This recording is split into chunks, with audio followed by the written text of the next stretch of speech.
मोनसे खोथाया क्लियार लोगोफोर जोंनि बर' हारियावथ' दासान्दि गोबां दुखुनि खौरां फैगासिनो दङ। बिदि जाथायाथ' गोबां साननिफ्रायनो जाबोगासिनो दङ। दा नुनो मोन्दों जोंनि बर'फोरनि गेजेराव बै जाथायखौ लानानै गावजों गाव एना एनि सोंखारलायनाया बांसिन जादों। बेबायदि दुखुनि अलखद समाव जोङो सोंखारलायाजासे खौसेयै जा हायो बयबो हेफाजाब होलायनाय आरो सरकारनि हेंथायै गोख्रों जुजिनाय आवाज होनायनिसो सम।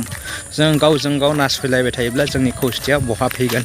बेनिखायनो बयबो गावजों गाव एना एनि जायाजासे जोङो बै दुखुथिया बर'फोरनो जाखिनि हायो अनसुंथाइखौ हैनांगोन। लोगोसे जोङो सरकारनि हेंथायै गोख्रों आवाज होनांगोन। अब्ला जोंनि खौसेथिखौ नुयोब्ला गुबुन हारियाबो बा सरकाराबो जोंखौ नेवसिनो नासयनो बा गादबनो हानाय नङा। जोंनि BKWSनि मानगोनां चिफ मिहिनेश्वर बसुमतारिया बुंदों जों बर' हारिया खौसे जानांगोन। खौसेब्लासो जोङो जोंनि जि मिजिं हाबिला मोननांगौ साख्रि बाख्रि गासै बिथिङावनो जोङो दावगानो हागोन। अब्लासो सरकारा जोंनो गासै मोनथायखौ होगोन होननानै।